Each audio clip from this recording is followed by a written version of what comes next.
estamos pensando en una transformación digital del país y que los procesos públicos sean transparentes para que todo el ecosistema digital se impulse de una manera integrada y única. De la misma manera, quizás somos uno de los pocos países en el mundo que tiene una ley que define la transformación digital como un proceso continuo, estratégico, disruptivo y de cambio cultural, muy importante, que se sustente en el uso de tecnologías, pero para generar efectos económicos, sociales y de valor para las personas. Dentro del mismo concepto, si nosotros avanzamos en materia de transformación digital, debemos también avanzar en materia de confianza, porque cada transacción de contacto entre el ciudadano y el Estado debe tener o intentar garantizar la seguridad de esos datos y además la respuesta del Estado frente a aquello que ha puesto al servicio de los ciudadanos. Esto nos ha permitido subir 46 posiciones en el indicador de participación ciudadana de la ONU y 16 posiciones en el ranking de servicios digitales del ranking mundial de innovación. Hemos subido consistentemente, si bien tenemos brecha versus varios países de Alianza del Pacífico, inclusive de la región, hemos subido consistentemente desde el 2016 10 posiciones en el indicador de la ONU. Y eso importa. E importa porque estamos siendo reconocidos a nivel internacional, pero importa sobre todo porque las brechas que miden estos indicadores se vienen cerrando de manera consistente. Dentro de todo lo que hoy vivimos está ocurriendo un proceso de transformación acelerada. Si bien venimos liderando el tema de transformación digital, la transformación que ha ocasionado el COVID-19, porque por ser una de las consecuencias, quizá mirándolo de manera positiva de todo aquello que estamos sufriendo como país y en el mundo, es esta transformación que se está produciendo. Durante la pandemia, el tráfico de los datos en videollamadas y llamadas creció en más de 5 veces dentro de todo el proceso de aislamiento. La demanda de tráfico en Internet fija se elevó aproximadamente en 50% y en la red móvil 20%. Si se compara las videollamadas que existen hoy en Internet, el incremento de este año versus el anterior, el incremento ha sido de 155%. Si pensamos en minutos diarios que se dedican los ciudadanos a realizar videollamadas, el promedio ha subido más o menos el 50% también. Lo que más se consume en la red móvil son videos de las redes sociales y estas han crecido en un 87%. Finalmente, en casa, hemos tenido que compartir aquellos que tenemos internet, que tenemos la suerte de tener conectividad, entre diferentes dispositivos, llegando a picos de 200% en utilización de tecnología y de conectividad en casa.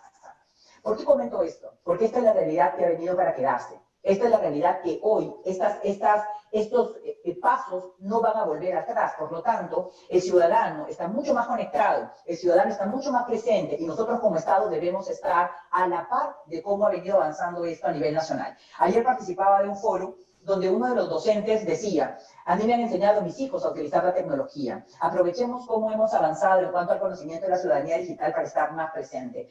Dentro de este proceso de transformación digital lanzamos una encuesta nacional que miren cómo prioriza desde el punto de vista del ciudadano la percepción de cuánto la transformación digital impacta en las metas del país. Transparentar la gestión del Estado es el punto número 1, pero también asegurar la participación ciudadana en los procesos democráticos. El ciudadano considera que la transformación digital impacta en las metas del país.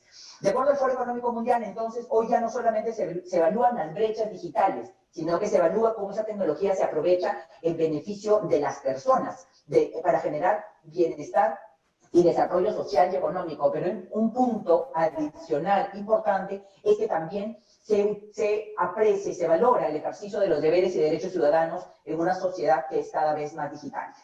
De la misma forma, y construyendo sobre esto que hemos venido trabajando, nosotros venimos desarrollando desde la Secretaría de Gobierno Digital un impulso fundamental que no es sencillo de entender, que probablemente muchas entidades públicas tengan cierta resistencia para poder ingresar en esta nueva manera de pensar.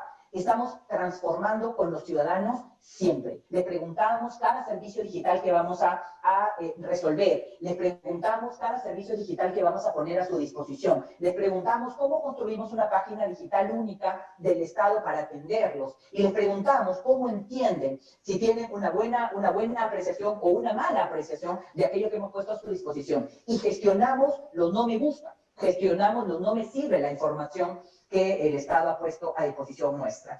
En ese sentido, hemos también analizado qué piensa el ciudadano con respecto a los beneficios asociados al ejercicio de una ciudadanía digital.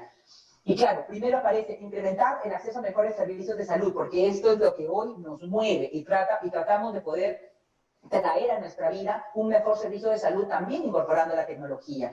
Pero de una manera u otra también necesita, por ejemplo, estar actualizado de la realidad nacional e internacional, desarrollar mis capacidades, mejorar el tiempo en los trámites, tomar decisiones o mejores decisiones frente a los problemas. En poder desarrollar, en primer lugar, una plataforma digital única que permita que todos los contenidos oficiales del coronavirus estén puestos en un único lugar. Esto se lanzó a los 3-4 días de haber detectado el caso cero en el Perú, con un proceso de investigación de 2 días, preguntándole a los ciudadanos cuáles son sus principales preocupaciones para poder colocar aquí esa respuesta. Un punto importante, la página oficial única del Estado se consume a través de celulares, que son los lugares donde podemos llegar de una mejor y más rápida manera hacia los ciudadanos. Y se construye con un tipo de letra, se construye con unos colores específicos que siempre estamos informando a CONADIS para que ellos den la viabilidad sobre aquello que efectivamente está también llegando a satisfacer a los ciudadanos que hoy tienen algún tipo de discapacidad. Pusimos también a disposición un espacio para transparencia e integridad, donde se pusieron también la información en datos abiertos de ejecución y transparencias y bonos y subsidios. Nuestra labor es llegar a ese ciudadano que no tiene muchos datos, que no tiene mucha conectividad o que tiene una conectividad baja y que puede leer esto a través de un dispositivo móvil pequeño. Esa es la manera en la que nosotros estamos buscando llegar a cada uno de los ciudadanos a nivel nacional.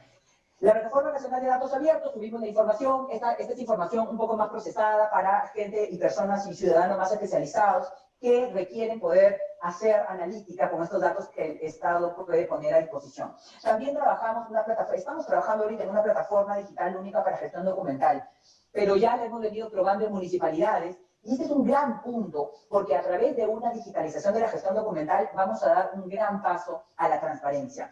Hemos trabajado también en la Plataforma Nacional de Gobierno Digital que esperamos dejarla implementada el próximo año. Hemos pedido a la Contraloría que vigile nuestro proceso de licitación pública internacional, estos son fondos del BID, y que esté muy de la mano con nosotros para que este proceso llegue a su fin de manera exitosa y podamos dejar al Bicentenario una plataforma nacional que dé soporte a todas las necesidades del Estado. De la misma manera hemos diseñado y venimos construyendo con un equipo internacional y nacional, expertos nacionales también, la Estrategia Nacional de Gobierno de Datos. Y durante la pandemia hemos comenzado a trabajar también con el sector privado. Estos son algunos de los reportes internos que comenzamos a desarrollar con data de datos abiertos para saber cómo se movían las personas durante el periodo de aislamiento social obligatorio, para poder determinar dónde había mayores lugares de concentración, y esta información se trabajó con el Ministerio del Interior y también con el apoyo del sector privado con data anonimizada. Se pudieron determinar algunos distritos de mayor visita de parte de los ciudadanos, y hoy tenemos también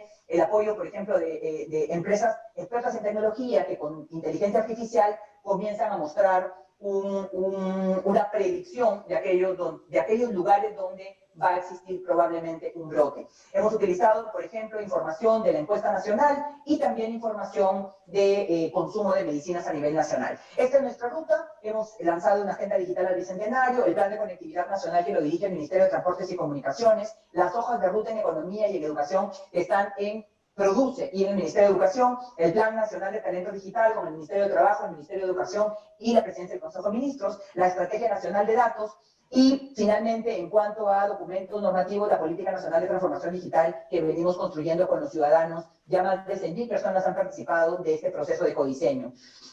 En cuanto a plataformas digitales transversales, la Plataforma Nacional de Gobierno Digital, fortalecer la plataforma digital única go.p, la construcción de la Plataforma Nacional de Gobierno de Datos, el Centro Nacional de Seguridad Digital, y hemos disponibilizado principalmente para las municipalidades la Plataforma Nacional de Digitalización de Servicios que ya está corriendo ahorita en las municipalidades a nivel nacional. Finalmente, en cuanto a la ciudadanía, ¿qué se necesita para fortalecer la ciudadanía digital? Cuando el Estado establece una gobernanza en materia digital y una gobernanza en general, cuando el Estado comienza a ser mucho más transparente en los procesos públicos, poniendo a disposición de estos en un proceso de transformación, también tenemos que darle al ciudadano aquellos recursos que necesita para ejercer su ciudadanía digital. Y los recursos que nos ha solicitado el ciudadano mediante estas entrevistas a profundidad que hemos venido desarrollando para la Política Nacional de Transformación Digital son 3. El acceso universal, esto pasa por conectividad de buena calidad, desarrollar una cultura digital alrededor del tema de tecnologías, cómo me ayuda a mí en mi vida la tecnología. Y finalmente desarrollar competencias digitales alrededor, porque puede haber personas muy expertas como también personas que recién están entrando en el mundo digital porque existe una necesidad de poder utilizar las tecnologías en favor de las personas. Hemos concluido que el ciudadano digital tiene derecho a una conectividad de calidad, acceso a las tecnologías digitales, a una autenticación segura con el Estado y con el sector privado, a servicios digitales empáticos, que me entiendan, que me comprendan, que sepan cuál es mi motivación para desarrollar un servicio, investigación, los procesos, la gente, los equipos de tecnologías no solamente pueden ser expertos en ingeniería, tienen que haber también sociólogos, antropólogos que comprendan el día a día de los ciudadanos. Desarrollo de habilidades digitales, comprar y vender por internet, aprender siempre, tener una cuenta digital del Estado y en la participación en las decisiones de su país a través de plataformas digitales. Termino con este mensaje. La transparencia en el Estado puede garantizarse con la transversalización de la gestión documental digital, pero puede acelerarse con la decisión de los órganos de control de impulsar el control 100% digital. No pedir más documentos, ni que la firma física vale más que la firma digital. Esto lo estamos impulsando. Contraloría, seguramente el Contralor Nelson Chak contará, pero ya ha venido emitiendo documentos que impulsan que la administración pública, todos los procesos de fiscalización y control se hagan con documentos digitales y de esa manera podemos garantizar este avance digital en el país. Y por el lado de los ciudadanos, necesitan fortalecer su ciudadanía digital apoyado por el Estado para participar de los procesos públicos, pero en particular para participar de las decisiones que se toman en nuestro país. Muchísimas gracias. Estas son las reflexiones que he querido mostrar hoy de la importancia de la tecnología en los procesos de transparencia, de gobernanza y de ciudadanía, en particular en temas digitales. Muchas gracias. Le agradecemos bastante por la información compartida, Malushka, ¿no? Muy importante reflexionar y haber conocido también cómo está avanzando, ¿no? Cómo se está planteando y proponiendo también, ¿no? En nuestro país este desarrollo del gobierno digital, ¿no? Que antes se hablaba de gobierno electrónico, ahora pasamos a lo digital, entonces es un importante avance. Entonces, JP, Uyarimuranchis, Mainata, Perú Subinchis, Kunan Puriramushan, que gobernanza, gobierno digital, Nisapi, JP, y Macunas a Ruakushan, ¿no? JP, Nishanmi, Ciudadano Kuna, Derechumi, que derecho a conectividad de calidad, Nishaku, Jemantapas, que hay acceso a tecnologías digitales, ¿no? JP, Rimarikuna, Jemantapas, Nikushanmi, que servicios digitales empáticos, ¿no? Imatan empáticos, nisha, ¿no? Para mana que mana no hay dipinchichu y achanchis alinta que kunata hacer que funciona chiflik, mana alinta chulexins cheja, además kayan manan de conectividad liu periusi un chispi manan hay en calidad ancho de banda hatunchu, ¿no? Entonces, pisilla para Huaquincunapaja, entonces Chaycunapajas, Canan, que hay acceso a la información, Paicunapas, acceden a información, Nisham. Chayman Kashan, participación y decisiones de su país, JP, importante, que me dirija, que además a través del ciudadano digital, Nisham. Entonces, Kunanja, Chaymanta, Ichapas, Tapuricuna, Kashanman, Chayka, Jaljaramuichis, que vía Zoom, Nishapi, ¿no? Chaymatapas, Facebook, Nishapipas, Picunacha, Uyarihuachanchis, JP, Jaljaramuichis, ¿ya? Entonces, siguiente, agradeciendo a la participación de nuestra secretaria de Gobierno Digital, las preguntas las vamos a hacer al final de esto.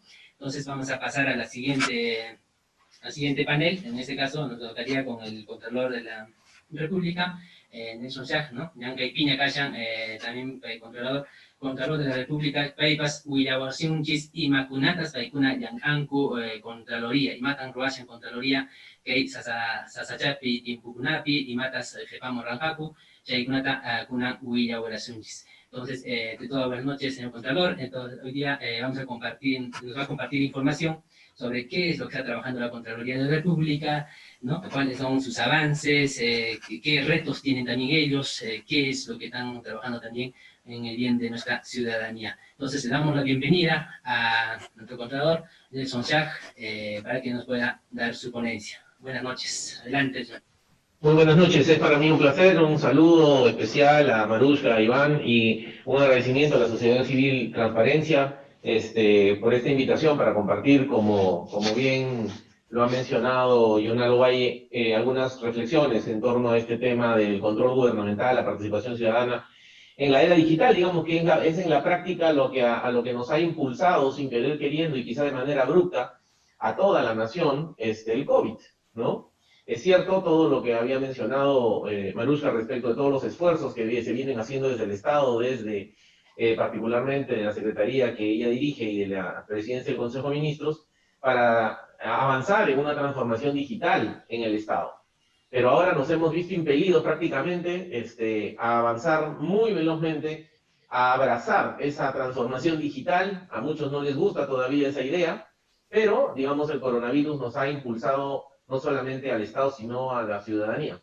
Y de hecho, en materia de control gubernamental, hemos tenido que también adecuarnos, ¿no? O sea, no hubiéramos podido hacer todo lo que hemos hecho si no hubiéramos efectuado algunos cambios, ¿no? En la forma de hacer el control y las auditorías, y evidentemente tampoco lo hubiéramos podido hacer si es que no hubiéramos contado con la ayuda activa de muchos ciudadanos que nos han ayudado, no solamente con las denuncias, sino que también como auditores juniors, digamos, en estos procesos de control que se han desarrollado por la pandemia, ¿no? Y le decía, este tema del control gubernamental en tiempos de pandemia, ¿no? No solamente nos ha impulsado por el tema de que todo ahora hay que hacerlo de manera remota, ¿no? Aunque no siempre se puede hacer todo de manera remota, sino que particularmente para la Contraloría, el intervenir en la pandemia fue un tema de necesidad muy urgente, puesto que hay abundante evidencia empírica de que cuando hay situaciones de emergencia y cuando hay situaciones de pandemia como esta,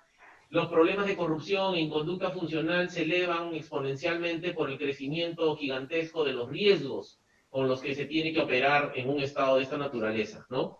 De hecho, el COVID ha generado un montón de riesgos, o sea, los típicos problemas que ya tenemos de que no tenemos suficientes sistemas de control interno, marcos regulatorios incompletos, muchas veces falta de capacitación o de capacidades en los propios ejecutores, que terminan metiéndose muchas veces, además de los problemas de corrupción que evidentemente existen, en una serie de problemas porque no saben cómo hacer las cosas y resulta que de una inconducta funcional termina en una responsabilidad penal. Más allá de eso, lo que hace una situación de emergencia es, dada la enorme cantidad de recursos que se tienen que ejecutar rápidamente y la flexibilización de todos los procesos de contratación, hay que ser conscientes de que el Estado ha desplegado un plan económico con medidas económicas y fiscales de más de 100.000 millones de soles, para que todos tengamos una idea de magnitud. Toda la ejecución del presupuesto de la República a nivel de las entidades del gobierno nacional, regional y local, eso que está en el portal de transparencia económica del MEF, eso que se registra en el CIAF, el año pasado fueron de 161.000 millones. En estos prácticamente 5 o 6 meses que han transcurrido para la pandemia, para el COVID, se han desembolsado casi 100.000 millones. De esos 100.000 millones, casi la tercera parte se canaliza a través del presupuesto, el resto se canaliza a través de otros mecanismos, particularmente a través del Sistema Financiero Nacional. Pero al final todos son recursos públicos que tienen que tratar de ser controlados. Entonces, de alguna u otra forma, la magnitud de las operaciones y la rapidez con la que se tiene que actuar en una situación de emergencia, que además está caracterizada por una alta volatilidad de los mercados y también por restricciones en la capacidad operativa del Estado y las propias limitaciones que tiene el no tener, como bien ha mencionado Marushka, por ejemplo, todo un sistema de documentos digitales. También las medidas de inmovilización social han restringido las posibilidades efectivas de rendición de cuentas y de participación ciudadana en la vigilancia, ¿no? ¿No ves que todo está cerrado? Eso nos pasa a nosotros, eso también nos ha pasado a nosotros cuando se han hecho las auditorías. Cuando se han generado los documentos y se han imputado las responsabilidades, bueno, todos los funcionarios decían sí, pero que no le puedo responder porque necesito tales y tales documentos y las oficinas están cerradas. Porque incluso hasta ahora hay muchas oficinas a nivel nacional que están cerradas. Muchas áreas de las oficinas en particular, quizá no toda la oficina, pero muchas áreas están cerradas, la gente está haciendo trabajo remoto con lo que puede, ¿no? Y evidentemente, como los controles y las auditorías entonces, normalmente son de naturaleza posterior, entonces no siempre se puede tener rápidamente acceso a los documentos. Totalmente sería distinto si es que pudiéramos tener el soporte digital de toda esa documentación. En algunos casos se puede disponer de eso, sobre todo a nivel de los ministerios de repente, ¿no? Pero esa es una gran tarea pendiente que podría efectivamente revolucionar la operación del Estado mismo y también del control gubernamental, ¿no? Lo que se necesita en el control gubernamental es que la documentación sea fidedigna, ¿no? Y en ese sentido, nosotros podemos trabajar con documentos digitales, ¿no? De hecho, así normalmente lo hemos estado haciendo. El problema muchas veces se suscita cuando esos documentos tienen que tener validez en un proceso judicial, o en un proceso fiscal, o en un proceso sancionatorio. Entonces ahí, muchas veces, como no todo está digitalizado con firma digital, con todas las seguridades que correspondan, entonces siempre hay esta tendencia, y a veces es absolutamente necesario, de poder contar con los documentos físicos. Incluso como no podemos contar con los originales, se requiere copias federateadas, porque copias simples tampoco son suficientes. Entonces yo creo que en la medida de que el Estado pueda avanzar en una digitalización documental, al menos de los principales documentos, fuente, para soportar los procesos de transacción en el Estado, yo creo que permitiría una revolución muy grande, no solamente en la operación estatal y en la modernización de la gestión pública, sino también, evidentemente, en el control y la lucha contra la corrupción y la inconducta funcional. Frente a esta situación, de más o menos 100.000 millones de soles para controlar, la Contraloría estableció una estrategia de control de la emergencia sanitaria con una serie de objetivos, y aquí está quizá uno de los primeros cambios que introdujimos ahora, ¿no? Si ustedes se dan cuenta, aquí no hay, por ningún lado dice lucha contra la corrupción y la inconducta funcional. Y es que yo creo que ese es un medio, no es un fin en sí mismo. El fin en sí mismo es contribuir desde el control gubernamental a que las políticas públicas se lleven a cabo, a que las finalidades de la política pública, los fines públicos se cumplan, ¿no? Evidentemente, si hacen las cosas mal o si se roban la plata, esos fines nunca se van a cumplir. Con lo cual está ya subyacente el hecho de que la Contraloría trata de luchar contra la corrupción y la inconducta funcional. Pero sí quiero destacar que por vez primera estas estrategias de control que se han venido implementando en la Contraloría, como ustedes pueden apreciar ahí, los objetivos principales y los objetivos específicos, nada habla sobre la lucha contra la corrupción y la inconducta funcional. Porque entendemos, yo entiendo, que esto es parte de un proceso progresivo de transformación del control gubernamental, en el cual la lucha contra la corrupción y la inconducta funcional es un aspecto fundamental, pero no podemos descuidar el otro aspecto fundamental, que es para mí como dos caras de la misma moneda, ¿no? Que es el adecuado cumplimiento de los fines, los propósitos y las finalidades públicas de todas las acciones gubernamentales que se desarrollan con el dinero de todos los peruanos. Y de hecho, ya hemos generado ya casi 10.000, fíjense, hemos generado más de 9.800 informes de control a la fecha desde que esto empezó. Hay que recordar que con la ley 31016 la Contraloría salió de la cuarentena, como prácticamente muy pocas entidades estatales, en el propio mes de abril, y empezó un despliegue, muchas veces presencial, a nivel nacional para poder controlar. Porque además también variamos el método de control. Siempre la Contraloría ha hecho control posterior. El control posterior tiene una naturaleza más sancionadora, ¿no? Y es lo eficiente, siempre y cuando hay una serie de presupuestos que no se verifican en la realidad peruana, en la realidad institucional peruana y en general en América Latina, en África, en los países en vías de desarrollo, ¿no? O sea, el control gubernamental externo, posterior, siempre llega tarde, llega muchas veces, no llega, y por su definición ya llega cuando todo está consumado, entonces no se puede arreglar nada. No se puede solucionar los problemas porque ya terminaron. O sea, la carretera, digámoslo así, disculpando lo coloquial, la carretera ya estaba construida, ya la construyeron mal, ya robaron, a ver qué cosa vamos a hacer ahora. Claro, se puede buscar la sanción a los funcionarios, pero eso va a depender del sistema de justicia y ya saben cuáles son las precariedades del sistema de justicia y todo lo que se demora. No vamos a volver a hacer una carretera, sí está hecha, ¿no?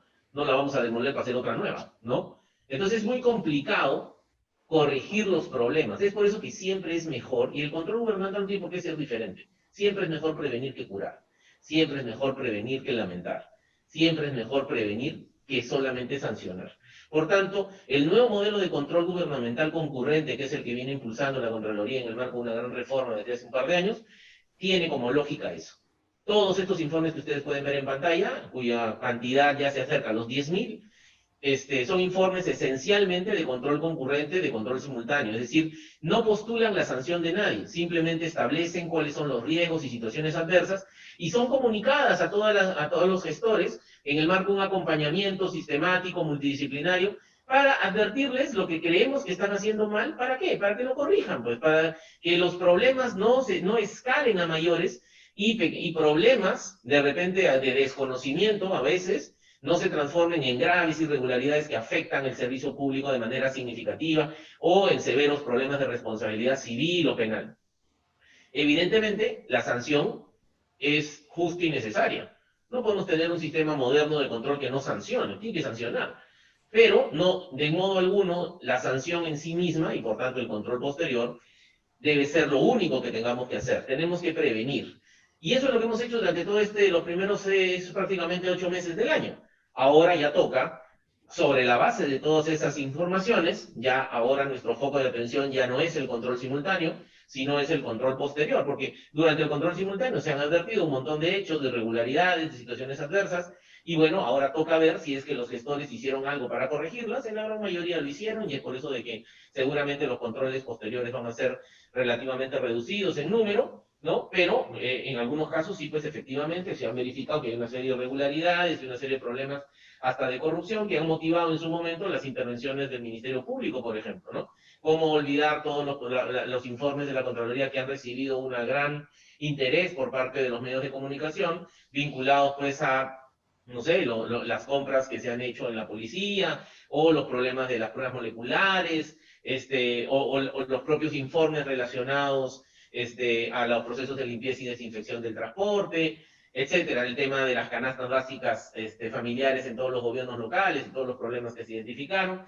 Es decir, yo creo sinceramente de que ahora el control gubernamental, al ser concurrente, ha desplegado satisfactoriamente y ha cumplido su tarea. Se ha logrado advertir y también hacer conocer a la ciudadanía qué es lo que está sucediendo, porque con el nuevo estándar autoimpuesto que tenemos de transparencia, todos los informes, a diferencia de lo que pasaban antes, se publican, ¿no? Sin embargo, ¿no? Estos casi 10.000 informes no se hubieran podido hacer en las condiciones actuales, ¿no? Si es que no hubiéramos podido avanzar rápidamente en algunos aspectos vinculados al tema digital. Por un lado, en el tema de la interoperabilidad y gracias también a la ayuda de la ciudadanía. De hecho, la Contraloría en los últimos años ya estábamos avanzando en una serie de mecanismos de mayor interoperación, integración de las bases de datos, análisis de datos, analítica, Big Data y todo eso. Y eso nos ha permitido, ahí tienen alguna información más de detalle, eso nos ha permitido contar con datos que permitan hacer mucho más eficiente y posible el control a nivel remoto, ¿no? Ya no solamente de manera concurrente, sino a nivel remoto. Y esto también no hubiera sido posible si es que, por ejemplo, hemos a nivel remoto, solamente mirando la información digital en los registros del Sistema de Administración Financiera, en los registros del SEACE, en el Sistema InvierteP, etcétera, sin la necesidad de comunicar o requerir información en papel, se han emitido más de 5.000 informes de control en términos de advertencias por distintos temas de muchas entidades no utilizan el catálogo de Perú Compras cuando deberían utilizarlo, ahí tienen una posible responsabilidad. En los temas no había evidencia de que se habían designado a los secretarios técnicos para los procesos administrativos disciplinarios, muchos proyectos han estado con cero ejecución, entonces hay proyectos ejecutados, muchos proyectos por administración directa que se demoran años en ejecutarse, es decir, ya la Contraloría ha verificado que es posible hacer control a través, digamos, de la analítica de datos, con la información disponible en las bases de datos públicas y oficiales que tienen calidad de declaración jurada, ¿no? No obstante, ahora lo que tenemos que hacer es dar un paso más, porque todo este tipo de control no establece quiénes son los responsables de cada cosa. Lo que hace es, la entidad tiene responsabilidad porque hay algo que está mal en la entidad, pero no identifica persona por persona las responsabilidades ni tampoco postula las sanciones. Para eso se necesita tener acceso ya a documentos específicos que revelen quiénes son los funcionarios responsables de las posibles irregularidades que se han cometido, ¿no? Y como no se tiene un sistema documental digital que garantice fehacientemente la existencia de esos documentos, es que tenemos que regresar a pedir un poco, en muchos casos, el papel, ¿no? Pero un ejemplo de esto, ¿no? Es el análisis que se ha hecho con interoperabilidad y la detección de más de 2.600 personas, bueno, a esa fecha cuando se hizo este estudio, que habían recibido canastas de víveres y eran funcionarios públicos, que ganaban más de 3.000 soles mensuales. Esto se hizo gracias al esfuerzo de todos los municipios que cargaron en el portal de transparencia que creamos para tal efecto todos los beneficiarios de las canastas básicas familiares. Acuérdense que mediante el decreto de urgencia 033 el gobierno dispuso y dio como más de 213, que después terminó siendo casi 230 millones de soles a todos los municipios del Perú, a los 1874, para que compren canastas y las distribuyan a las familias más vulnerables, justamente para que no salgan de su casa. Hubieron muchísimos problemas, pero que se demoraron, hubieron problemas en las compras, por una serie de problemas. Pero uno de esos que fue muy importante es que muchos de esos beneficiarios no debieron haber sido los beneficiarios, por todos los problemas de focalización que hay. Lo cierto es que en el Perú esta pandemia ha demostrado fehacientemente que no tenemos un registro actualizado, no sabemos quiénes son los pobres, no sabemos dónde están. Y no tenemos un mecanismo fácil de llegar a ellos, porque evidentemente la densidad o la capilaridad del sistema financiero es muy baja, dada los niveles de informalidad. No sabemos quiénes son, no tienen cuentas, ¿no? Y en este caso tampoco sabemos quiénes son las personas, porque evidentemente eso ha permitido de que cuando se han hecho los padrones a nivel de cada uno de los distritos y provincias, se filtre un montón de gente que no debió haber recibido las canastas. Pero este análisis, identificando persona por persona, cruzando las bases de datos de las planillas del MEF con las bases de datos de los beneficiarios de casi 2,5 millones de canastas, pues ha mostrado la potencialidad de poder hacer control gubernamental en tiempos digitales, ¿no? Ahora, evidentemente, se han generado una serie de informaciones adicionales ya en el proceso de trabajo que venimos impulsando. Se está perfeccionando el sistema de Infoobras, ¿no? Que como ustedes saben es un sistema que concentra toda la información disponible respecto tanto de la Contraloría internamente como también de los sistemas externos sobre las distintas obras que se están ejecutando o que se han ejecutado en nuestro país. Yo creo que en un par de meses más ya va a estar lista la aplicación móvil de Infoobras, porque tal como se ha mencionado, hay una enorme densidad respecto de el uso de los móviles. O sea, la gran mayoría de nuestra población, pobre y no pobre, accede a los móviles, ¿no? También se ha avanzado en los temas de la publicación de los informes de control, se ha creado una serie de monitores para la transparencia, tanto a nivel del COVID como también al interior en general de los servicios de control.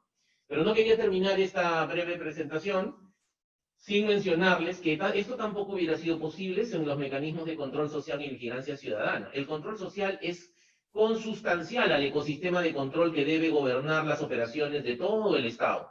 No solamente hay control gubernamental, hay control social, hay control político que hace el Congreso de la República, hay control judicial, pero el control social, es decir, ese tipo de rendición de cuentas vertical, ese tipo de control vertical que hace el ciudadano con el Estado, hoy en tiempos de pandemia, hace imperativo el avanzar hacia una ciudadanía digital. De hecho, por ejemplo, nosotros hemos avanzado con el tema del programa de auditores juveniles, ¿no? Es decir, alumnos de los colegios en secundaria que nos ayudan luego de haber sido capacitados por los docentes a quienes nosotros hemos certificado en una serie de veedurías escolares, ¿no? Pero también, y ahora nos van a ayudar, por ejemplo, para controlar el despliegue y la operación de un programa educativo fundamental que es el programa Aprendo en Casa. O sea, tenemos ya casi a septiembre de este año, ya casi 10.000 alumnos veedores que van a ayudarnos a controlar cómo se viene desplegando el programa en 675 instituciones educativas, con la participación de casi 8.000 padres de familia, ¿no? Eso en un esquema no digital no hubiera sido posible nunca, ¿no? Hasta para reunirnos y trabajar con todos ellos, imagínense todos los procesos de capacitación, todo se ha hecho en la vida práctica, con la velocidad que se ha hecho en el marco del COVID. Y es que cada gran crisis también trae consigo una gran oportunidad. La transformación digital es una de esas grandes oportunidades que nos ha traído la pandemia y que ya va a depender de nosotros, de los ciudadanos, pero también de la administración y de la clase política, convertir esa crisis o aprovechar esa crisis para transformarla en una gran oportunidad en ese sentido. Y otro tema muy importante son los monitores ciudadanos de control, ¿no? Al cierre del año pasado teníamos 3.000, ahora ya tenemos 10.000. Eso quiere decir que durante la pandemia se han inscrito, capacitado, certificado y nos están ayudando a controlar. De hecho, gran parte de los informes de control que han generado durante la pandemia para las canastas básicas de consumo lo han hecho los monitores ciudadanos en coordinación con mis auditores. Con lo cual, este también es un ejemplo de cómo el ciudadano, en el marco de esta transformación digital, puede participar directamente en una de las funciones estatales básicas en la cual está ligada el tema de la participación ciudadana, ¿no? Que es el tema del control social. Como ustedes saben, la participación ciudadana pues, se puede enfocar en la función legislativa, en la función electoral por antonomasia, pero también en la función de fiscalización, en particular en control gubernamental externo. Y en ese sentido, el programa de Monitores Ciudadanos de Control ha demostrado no solamente su valía y eficacia en el tiempo de la pandemia, ¿no? Se han visitado una serie de obras desde el año pasado, se han encontrado una serie de hallazgos, como se decía antes, como ausencia del supervisor, que no se cumple la normativa, y esto ha motivado la generación el año pasado de informes de control y, por tanto, también la aplicación de medidas correctivas. Y finalmente, otro ejemplo claro, y con esto acabo de cómo desde la ciudadanía digital podemos fortalecer la participación, es precisamente a través, por ejemplo, del programa de audiencias públicas. Siempre hemos hecho audiencias públicas, esa es una de las características que tuvimos en el diseño del programa de reforma desde el año pasado. Hacemos audiencias públicas, primero regionales, y después empezamos a hacer audiencias públicas provinciales, ¿no? Obviamente ahora ya no podemos tener audiencias públicas de 200, 300 personas físicamente, pero las seguimos haciendo, ¿no? A través de estas audiencias públicas virtuales, la Contraloría te escucha, ¿no? Entonces, en general, yo diría de que el COVID nos ha impulsado, sin querer queriendo, o para algunos queriendo, para otros no tanto, a una realidad digital que ahora se ha vuelto un imperativo, no solamente para el Estado, sino para todos los ciudadanos, y obviamente las políticas estatales deben contribuir a que esa ciudadanía digital, que muy bien se ha referido Marushka, se haga realidad lo más pronto posible en los niveles que la ciudadanía espera para poder participar, tal como dice la Constitución, realmente de la vida pública, de la vida política, económica, social y cultural de nuestra nación, ¿no? Eso era lo que quería mencionarles en esta oportunidad y quedamos atentos para cualquier consulta. Bien, ante todo, muchas gracias, señor Contralor, por compartirnos esa información, muy importante también para reflexionar en temas de cómo están participando nuestra ciudadanía a través de esas importantes capacitaciones que están haciéndose a través de los monitores ciudadanos, auditores, ¿no? Y un importante avance, más que todo también en este tiempo de crisis que nos lleva que nos empuja a ser de repente ciudadanos digitales, ¿no? Chaypin Kacharan, ninguna que Contralor de la República en Islamán, Niwaranchis, que Pikachan, ¿no? Manan Alim Chukanman, Jepataña, Hampir Ima Malta, Waskunkumanta, Vic. Antes siempre prevenir, antes Tapuni, Chaitaja Jabakunan, Amara, Ima Tapas, que gobernan. Es una, ¿no? Me dijo una, y matapas mana agintacho lo kuman, che hatipanampuni, que no hanchis, ¿no? Ciudadanos ni hanchis, hatipananchis, aginta que agimpuni ya hay control social, la vacuna, ¿no? Jiping de hatunapi, hataikuna, agintapuni jabanku, ¿no? Che montaña, estado, luangman que control nisacunata. JP, Kashampas, Rojmanpas Kasham, ¿no? Que COVID o oncoipas COVID-19 nisapas, apawacionchis, ¿no? Que sasachakuna imanta, orjoanchis, que, ¿no? Auditorías, nishanko virtuales, nishanko apakuran, manaña, Juliana Cuspacho, ¿no? JP también lo acusan que hay control digital y transformación digital, entonces que sasachay kuipi, loximushan, imainan, Yoximusuman que Sasachaykunamanta, ¿no? Entonces, JP Achimpúnica que Yacacuchan, Ankunaspas y Matapuquipas Cachamanumi, Chaita Ruadamuichis Apureilla, vía Zoom, ¿no? Vía Facebook también, JP Cachaiku, entonces, Tapuquinata. Asimismo, entonces a todos los que nos están escuchando, nos están ¿no? Oyéndonos, nos están viéndonos vía Facebook o vía la plataforma Zoom, les invitamos también que nos hagan unas preguntas, algunas consultas, dudas que tengan por ahí, ¿no? Para poder tenerlos al final de las exposiciones. Seguidamente nos vamos a ir con la participación, ¿no? En nuestro panel. Invitamos también al señor Juan Igor Ilorrieta, ¿no? Si está en la plataforma o todavía se encuentra. Hola, buenas noches. Ya, aquí sí. Regresando del viaje de comisión de servicio. Sí. Entonces, Rimarun Juan Igor Ilorrieta, ¿no? Deja muchan gobierno regional Coscomanta, ¿no? Mainatas que gobierno regional Cuscupi aparicushan y matas yancaricushan que ¿no? Gobernanza y ciudadanía en la era digital, ¿no? Magnata una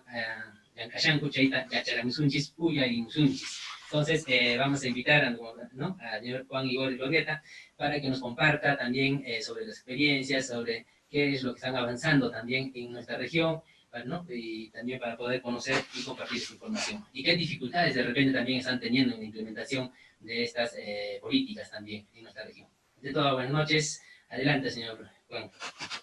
Muy buenas noches, muchas gracias y mil disculpas. Estoy regresando de una reunión que hemos tenido con la planta de Cachimayo. Nosotros acá en el Cusco estamos tratando de ayudarnos, de generar provisión de oxígeno, gracias a una planta que se encuentra en una zona rural, periurbana de nuestra provincia, que nos ha dado la posibilidad de tener cerca de una producción de 250 balones de oxígeno de 10 metros cúbicos al día. Gracias a un convenio que hemos desarrollado con GEMSA y Cachimayo, estamos logrando que la planta pueda ver la posibilidad de operar a partir de las 6 de la noche hasta las 11 de la noche en hora punta, sin que eso incremente los costos de producción del oxígeno. Pero bueno, ya regresando, he parado el carro para poder conversar con ustedes y después de haber escuchado a nuestro Contralor y a la expositora anterior, es importante también mencionar las actividades que estamos realizando y el enfoque que estamos queriendo tener. A mí ya hace más de 5 o 6 años me tocó la posibilidad de liderar la elaboración de la Agenda Digital 2.0 del Gobierno Regional del Cusco. Es una agenda que ya barruntaba, ya identificaba de manera futura los cambios que se iban a avecinar, que en realidad no están siendo extraños en esta situación de la pandemia, ¿no? E inclusive incorporaba cierto lenguaje que es importante para ir incrementando dentro de la filosofía de hacer gestión pública y de hacer servicio público en general. Uno de ellos era el concepto de e-services, o sea, empezar a montar servicios utilizando plataformas digitales, como se está ahora conversando. Otro tema importante que se veía ya en esa agenda digital, les digo, hace más de 5 años, era el concepto del e-policy, o sea, generar sistemas o políticas o diseño de políticas públicas dentro del manejo y el uso de plataformas sofisticadas y plataformas digitales. Y otra línea fundamental que ya estábamos avisorando esas veces, el e-politics, que es lo que acaban de hacer, lo que acaba de comentarnos el Contralor, y es la posibilidad de generar sistemas de check and balance, de sistemas cruzados de monitoreo, vigilancia y participación de la ciudadanía dentro de la configuración del propio proceso político que el Estado requiere. Estos conjuntos de elementos, estos principios, han ido formando parte de una filosofía que nosotros también queremos empezar a implementar. A mí ahora, hace muy poco, me acaban de nombrar como líder del proceso del gobierno digital, del gobierno regional del Cusco, y uno de los principios fundamentales que estamos queriendo trabajar es este elemento del e-services, ¿no? Generar servicios utilizando plataformas digitales que acerquen al ciudadano y que eliminen esa brecha, no digital, sino eliminen la brecha de acceso a servicios públicos por situaciones de quiebre en torno a tiempos, costo, accesibilidad, que el ciudadano tiene que y necesita ser presentado por los gobiernos, en este caso, gobiernos regionales. Consideramos oportuno, inclusive dentro de la propuesta, de nueva configuración de los modelos de digitalización, el cambio en la estructura orgánica del gobierno regional, ¿no? A veces los procesos digitales tienen más nombre, o como decía Victoria Camps, tienen más nombre que sentido. O sea, sí, todos quieren un gobierno digital, todos quieren la digitalización de procesos. Sin embargo, la propia digitalización de los procesos, la propia digitalización de los servicios, la propia digitalización de la política, de la estructura orgánica, también va generando una brecha, y es una brecha, la brecha digital, no solamente por accesibilidad, sino también por conductas etarias y por propia cultura de consumo de los servicios, ¿no? Ciertamente que la pandemia, como ha dicho el Contralor, nos está dando una posibilidad de aceleración del cambio, porque ha obligado a que mucha gente entre a utilizar, por condiciones de sanidad, sistemas digitales para evitar la reproducción y la expansión del contagio. Y creo que es un momento para subirnos a la cresta de la ola y masificar sistemas digitales para el uso y para el acercamiento de los servicios públicos a la ciudadanía. Como les comentaba, estamos tratando de plantear, por ejemplo, el uso de plataformas para agilizar la entrega de brevetes, los permisos de circulación vehicular. También estamos utilizando las plataformas para poder, al interno del gobierno regional, agilizar procesos que puedan erradicar, por ejemplo, conductas funcionales inadecuadas, porque la gran ventaja de la digitalización también es el manejo de la objetividad, pero ante eso también nos encontramos ante ciertos procesos que el propio gobierno nacional tiene que empezar a diseñar, como por ejemplo los conceptos de interoperatividad. La interoperatividad es fundamental porque los gobiernos regionales están empezando a generar bastante software, bastantes experiencias de manejo digital. Sin embargo, no hay un sistema de homologación, o al menos el sistema de homologación no ha sido manifiestamente expresado desde las instancias nacionales para poder generar un nivel de vinculación de los esfuerzos que hacen los gobiernos regionales y gobiernos municipales respecto al uso de tecnologías de la información y comunicación. La interoperatividad es una línea y un precepto fundamental que la Unión Europea y los gobiernos subnacionales europeos implementan. Significa que yo tengo la posibilidad de crear software, de crear iniciativas de digitalización y virtualización de los servicios públicos, pero siempre y cuando esos sistemas puedan adecuarse a sistemas masivos que los propios gobiernos nacionales puedan estar implementando. De tal manera que si yo manejo, por ejemplo, un sistema de citas virtuales en los sistemas de salud, ese sistema de citas virtuales tiene que ser compatible en todo el Perú, de tal manera que si alguien saca una cita en Tumbes, pueda referirse también de la misma manera, interoperando con las citas virtuales en el Cusco. El gran problema de la digitalización y la virtualización de los servicios públicos que estamos empeñando y estamos emprendiendo en el Perú es que hay cierto vacío, no hay cierta, y hay todavía una pobre exigencia en torno a los manejos de los principios de interoperatividad. Esto significa que debe haber una homologación de los software. Eso, por ejemplo, yo cuando trabajaba anteriormente lo he visto con los sistemas de manejo de informático para catastro municipal, para acceso a sistemas de catastro municipal, para acceso a sistemas de numeración y nomenclatura que le permitan a los ciudadanos, por ejemplo, saber dónde se ubica una vivienda. Eso, por ejemplo, elimina los procesos de costos de transacción al momento de adquirir viviendas, por ejemplo, que eso es importantísimo. Pero, sin embargo, muchos gobiernos municipales realizan el esfuerzo de trabajar sistemas de catastro y el propio Estado también tiene software de catastro, pero que no son interoperables. Es decir, yo puedo tener un software aquí en un municipio, en alguna municipalidad en el Cusco, que no comulga, por ejemplo, con el software de una municipalidad de Lima. Esto lo que genera y sobrecarga de tramitología al ciudadano. Por eso es que en el gobierno regional estamos tratando de trabajar un sistema que virtualice los procesos de acceso a servicios públicos, pero buscando también matrices de interoperatividad. Es decir, si es que algunas municipalidades van a requerir este servicio, van a tener la posibilidad de que su software se homologue al nuestro. Es fundamental manejar este tipo de principios porque si no lo que estamos generando es mayor carga al ciudadano y mayor distancia al ciudadano. Porque a veces creemos que la brecha digital solamente se entiende desde una perspectiva de no acceso, por ejemplo, a paquete de datos o a tecnología o a hardware que sea funcional respecto al manejo de los nuevos albures del conocimiento digital. Pero sin embargo también la brecha digital tiene que ver con, por ejemplo, sobrecargar en tramitología al ciudadano. Creo que un elemento fundamental y un pilar es la interoperatividad. Otro de los pilares debe ser el manejo y el handling mucho más adecuado para que el ciudadano pueda acceder a servicios virtuales.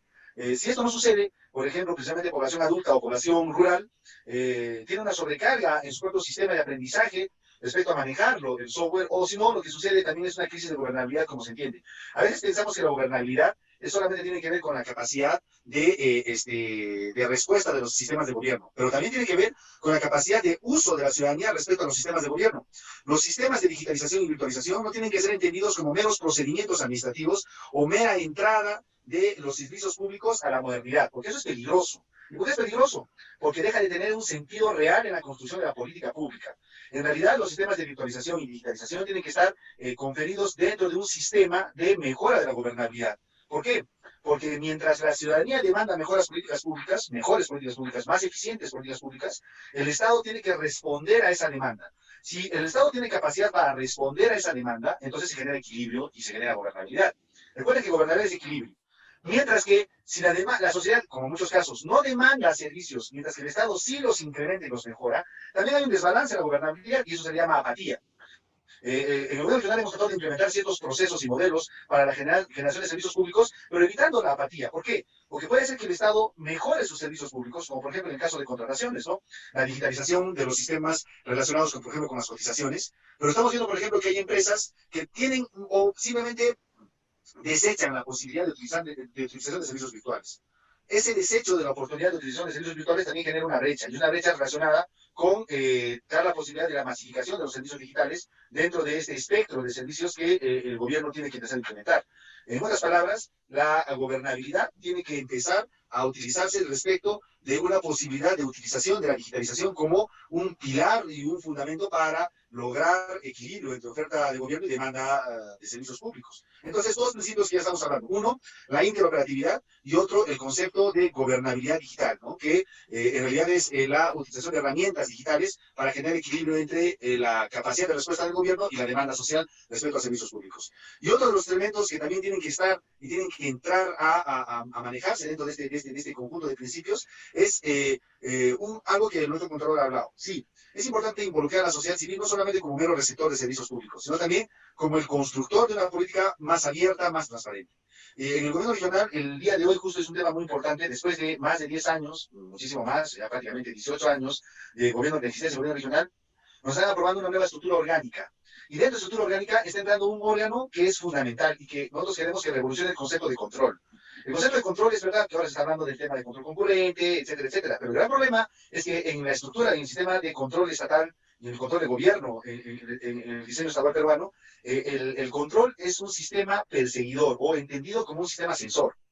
Pero y además es un sistema que acá en Perú tenemos una palabra muy extraña que se llama vinculancia, pero en realidad la palabra vinculancia tiene que entrar al concepto de preceptividad. No es preceptivo, ¿no?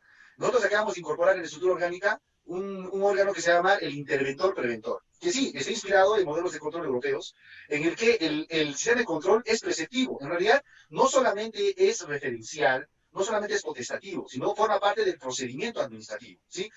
Pero no bajo un principio castigador, perseguidor o censor, sino bajo un sentido de agregación de valor a la política pública.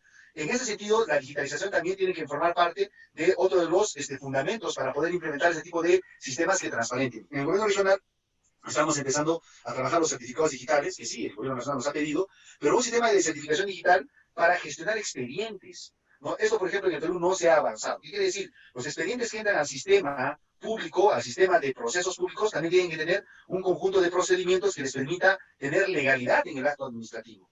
Pero no solamente para que otra vez se conviertan en meros trámites de la burocracia, sino también para que haya situaciones de trazabilidad. El ciudadano pueda, por ejemplo, saber dónde está su expediente, quién lo tiene y cuánto tiempo lo tiene. ¿Por qué ese funcionario, ese servidor público ha demorado el proceso de entrega del expediente sin en realidad una argumentación real de la demora? Esto, por ejemplo, le va a dar más criterios de objetividad a la política pública y al diseño del procedimiento público, entendido procedimiento público como una función estatal. Sí. Entonces, tres pilares que deben estar presentes al momento de hablar de la digitalización del gobierno digital. Uno, como hemos hablado, ¿cierto?, la interoperatividad, que es fundamental y tiene que darse más políticas para la interoperatividad. Así, tiene que entenderse que el proceso del servicio público es uno solo. En el Perú seguimos comprendiendo que tenemos varios estados. La municipalidad se siente un estado distinto a la otra municipalidad, que se siente distinto al gobierno, que se siente distinto al ministerio. En realidad hay un solo estado peruano dividido en niveles, eso es otra cosa. Entonces la interoperatividad tiene que volver al estado peruano como uno solo. Eso en otros lugares inclusive se les llama ventanas virtuales, ¿sí? Las ventanas virtuales han permitido que los ciudadanos, por ejemplo, interoperen sus servicios públicos, evitando que una administración pública capture un servicio público y lo haga de manera monopólica, como por ejemplo la entrega de DNIs, ¿no? La entrega de DNIs lo hace en el Estado peruano la RENIEC, pero todavía puede hacer una municipalidad, lo puede hacer un ministerio, el trámite, ¿no? ¿Por qué? Porque es un solo Estado, dividido en distintos niveles. La interoperatividad nos va a dar la posibilidad de evitar que haya varios estados particionados en una estructura de servicio público peruano. El segundo, lo que estamos hablando, es el sistema de entender que la gobernabilidad también puede ser una gobernabilidad digital y acercar y generar un equilibrio entre oferta de servicio público y demanda de servicio público. Y como tercer pilar, lo que he conversado, va a enfocarse en generar un sistema de trazabilidad de los procedimientos administrativos dentro de la propia burocracia y la administración pública como una forma de generar libertad y disminuir los costos cuando el ciudadano se acerca a la administración pública. Tres pilares que el gobierno regional vamos a empezar a implementar. Ya estamos algunos traqueando, haciendo un tracking de algunos servicios en torno a lo que les informé, por ejemplo, el sistema de logística, o también el sistema de entrega de brevetes digital, o también entrega de trámites o de manejo de gestión de experiencias de manera virtual, ¿no? Todo ello enmarcado también en el tema de la modernización del Estado, que justamente el día de hoy, como una parte de la novedad, nos acaba de aprobar el Consejo Regional la nueva estructura orgánica que nos va a servir para inclusive transversalizar más principios y más objetivos de la política pública regional dentro del manejo del gobierno digital. Muchas gracias. Muchas gracias, señor Igor Lorrieta, por su participación, ¿no? Importantes aportes, nos dicen, ¿no?, generar servicios digitales para reducir el tiempo, ¿no?, el gasto también. En otra parte que rescatamos también la homologación de los software, ¿no? En otras palabras, estamos hablando de estandarización, ¿no? De la implementación de softwares. Y el otro, el sistema de virtualización, ¿no? También. Y la capacidad de respuesta tanto del gobierno y también de la ciudadanía. Y otra parte que nos ha hablado también es lo que es la certificación digital, ¿no? Que tiene un conjunto de procedimientos para tener su legalidad, para que tengan la misma validez que un certificado físico, ¿no? JP Rimaramuran, ¿no? Gobierno regional Manta, ¿no? Pues Manta, y matas Baikuna Yankayanku, y matan, ¿no? Yankayanku Baikuna, generar servicios digitales en Jata, mana nishu tiempo Canambaj, ¿no? Jay Mantak Nishanku, que estandarización de los softwares Canan, manan que región Yampicho, que software Nisha, ¿no? Purina, manager en otras regiones también que Purinar Nerikini, se mantapa Nishanmi, que hay sistema de virtualización, ¿no?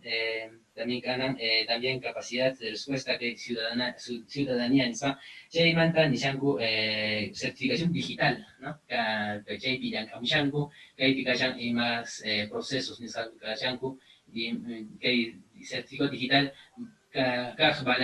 valor mío Canampaj, que certificado físico, ¿no? Chasquinaiki. Señor Juan Igor Lovieta, Cosco, Región Manta.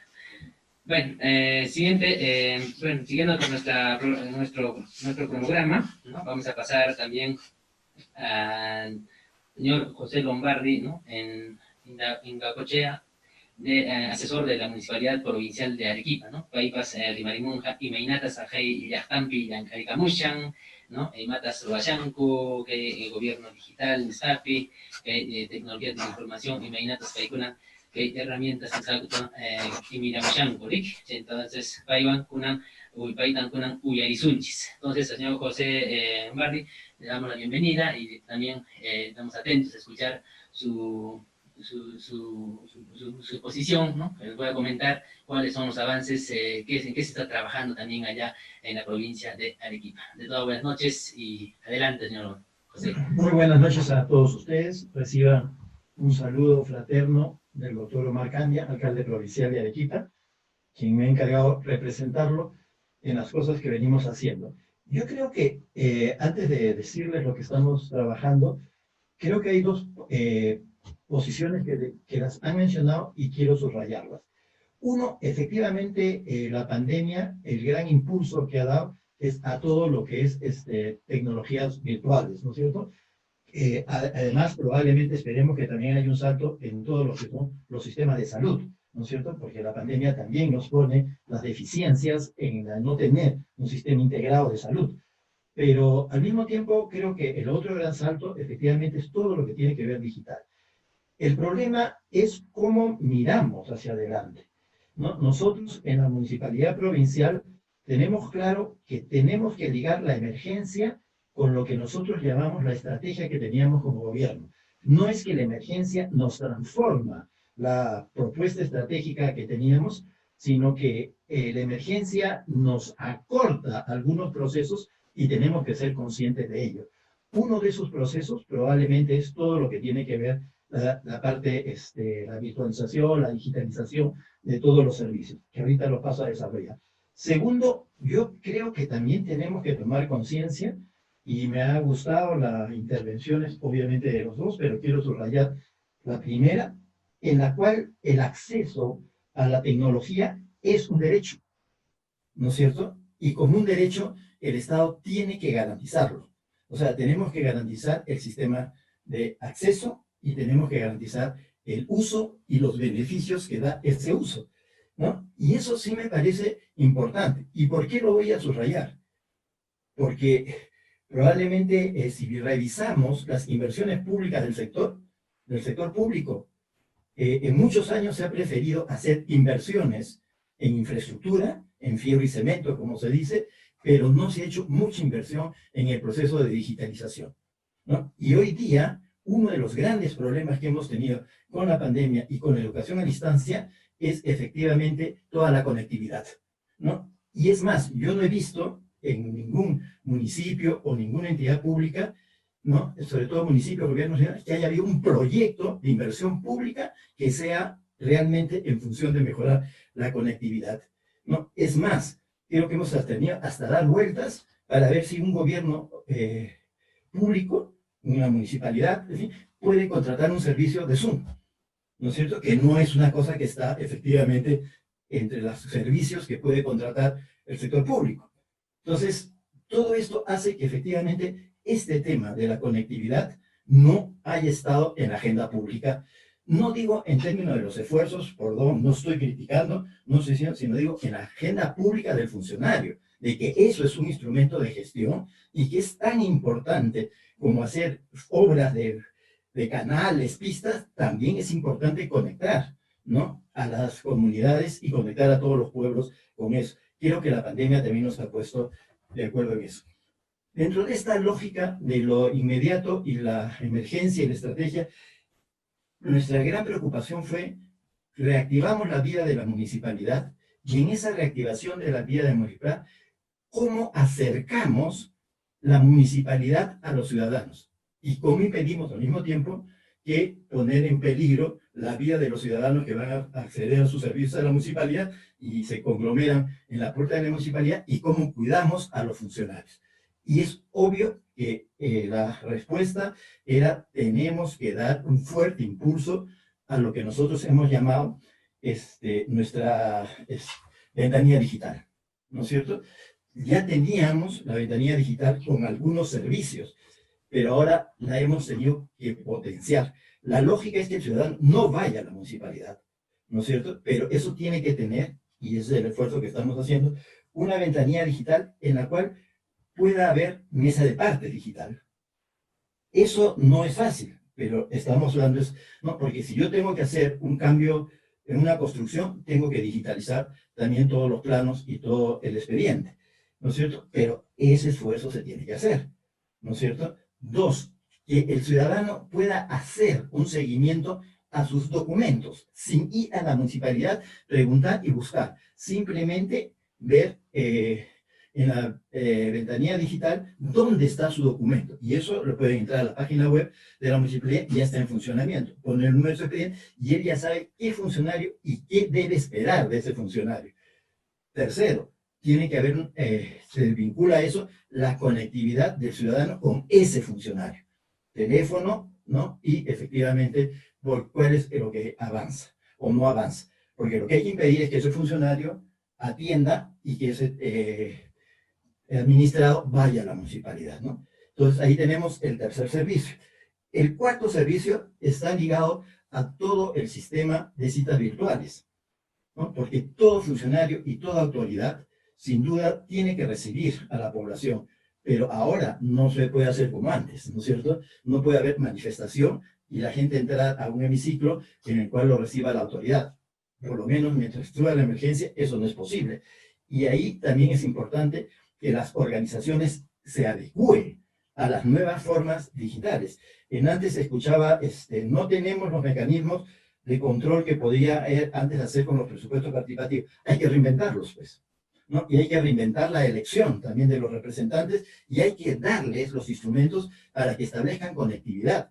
Nosotros estamos, obviamente, con sesiones de consejo virtuales, ¿no? Y estamos también con todos los espacios de concertación virtuales, ¿no? Entonces, obviamente, yo siempre diré, lo virtual no sustituye a lo presencial, pero estas son las formas que tenemos que ir viendo hacia adelante, ¿no? Igual creo que, entonces, esa es una instancia de servicios, ¿no? Cuarto, tiene que ver con todos los pagos que el ciudadano puede hacer, ¿no? Puede hacer todos los pagos digitalmente. Hay problemas de lo que se ha llamado interoperatividad, ¿no es cierto? Porque hay instancias que que intervienen en un determinado acto. En el caso nuestro, por ejemplo, es todo lo que tiene que ver con las papeletas, ¿no? Donde interviene la policía, interviene el Ministerio de Transporte, interviene la municipalidad. Y a veces esa interconexión impide que efectivamente se pueda acelerar un proceso como que el ciudadano quiere pagar la multa o retirar su carro. Entonces, ahí, en un hecho concreto, hay un tema de interoperatividad, ¿no? Y obviamente también está ligado a eso todo el tema de la certificación, las firmas virtuales, ¿no? Sobre todo para lo que tiene que ver, matrimonios los hemos resuelto con matrimonios virtuales, pero hay el tema de, por ejemplo, todo lo que es inscripción de partidas de nacimiento y todo ese tipo de cosas, ¿no? Entonces, eso para nosotros es el eje central de la ventanilla virtual. Segundo, ¿cuál es la otra cosa que tiene que cambiar en el sector público? Lo interno, ¿no? Lo interno también tiene que ser virtualizado, ¿no? Y ahí tenemos, y yo creo que es interesante cuando se ha señalado que hay en la primera exposición como 4 objetivos, ¿no es cierto? El acceso universal, la parte digital y la capacitación digital, ¿no? El funcionario público no está capacitado en muchas veces por la edad, por el tiempo, al manejo de la virtualidad. Es más, probablemente lo considera una competencia que lo va a ir desplazando, ¿no? Y no hay una adecuación. Prefiere, ¿no? Y todos en el sector público lo vemos, ¿no? Prefiere que los documentos caminen con las personas, ¿no? Y los documentos en realidad no deberían caminar con las personas, deberían caminar con la interconectividad interna de la municipalidad, ¿no es cierto? Ya pues los que son efectivamente, necesitan firmas reales, podría ser, pero el resto debería andar. Entonces el sistema interno, ¿no? Debe también adecuarse a este tipo de cosas, ¿no? A este tema de virtualización. Entonces, ese es un esfuerzo que también estamos tratando de hacer, ¿no? Más aún ahora que con la pandemia hemos disminuido la presencia de personal en la municipalidad. Hay personal que está obviamente a distancia y que esto tiene que potenciarse. Y lo tercero, y con eso quiero terminar, también es el tema de pensemos que la virtualización no es solamente un tema de papeles, también son los servicios de la ciudad, ¿no es cierto? O sea, todo lo que tiene que ver con, desde seguridad, donde, bueno, desde antes ya teníamos lo que era un mapeo de las zonas de peligro, pero eso se puede perfeccionar, pero también tiene que ver con el tráfico, también tiene que ver con los el medio ambiente, también tiene que ver con la seguridad, ¿no? Entonces, esos sistemas también deberían virtualizarse. ¿Cuáles son los cuellos de botella que yo veo en este proceso? Uno, ya les dije, yo creo que esta es una oportunidad para avanzar en este tema, ¿no? Y avanzar con clara conciencia de que es un derecho, ¿no? El acceso a este tipo de medios digitales. Dos, es la data, ¿no? El contador Jack ha hecho una buena exposición con esto de la identificación de dónde están los pobres, qué es lo que necesitan, ¿no? Y efectivamente cómo llegamos a ellos. 3 preguntas que esta pandemia nos ha puesto permanentemente, desde las canastas del gobierno, desde los programas de la municipalidad y de los programas también de las empresas, ¿no? Que van a la municipalidad y decir, ¿dónde puedo donar? ¿Dónde llevo esto? ¿No? Entonces, creo que también eso nos pone como una luz roja, ¿no? De que nuestros empadronamientos en términos de comedores populares, de adultos mayores, ¿no? No voy a decir que ha sido malo, pero ha sido muy débil, ¿no? Muy de poco seguimiento, ¿no? Y al final hizo bien el gobierno de que parte de las canastas se transmitieran a través de la municipalidad. Soy un convencido que es la municipalidad quien conoce dónde están los sectores que más necesitan, ¿no? Los ministerios muy loables de la mujer o de inclusión social son muy distantes a una realidad de una provincia o de un distrito. Pero de todas maneras, creo que ahí también hay una gran deficiencia en 2 cosas, que ya lo dijo el controlador también, en términos de información, de data, ¿no? De los ciudadanos, y en términos también de bancarización, ¿no es cierto? Entonces, ¿cómo llegas, no? Entonces, creo que ahí también nos pones. Y tercero, creo que es el personal, ¿no? Creo que el gestor y el administrador, el trabajador público, tiene que tener una modernización, ¿no? Porque efectivamente esto favorece al ciudadano. Y el temor a modernizar no puede ser un factor de traba. Pero también hay que alertar una situación. Muchos creen y ahora que ya se maneja el tema de la vacuna, creen que esto es transitorio, ¿no? Y que pasará y que volveremos al 15 de marzo. Y creo que ahí tenemos que hacer un fuerte combate de decir que hay cosas que ya vinieron para quedarse, ¿no? Y no han venido para quedarse por ser una fanfarronería, han venido para quedarse para hacernos mejor la vida y para garantizar mejor el acceso a determinados servicios y derechos de la ciudadanía. Y que más bien tú eres el que tiene que modernizarse, porque esto ya no va a retroceder. Pero si la actitud es, viene la vacuna y todo vuelve como antes, creo que perdemos una gran oportunidad en términos de lo que es gobernanza digital del Estado, de dar ese salto, ¿no?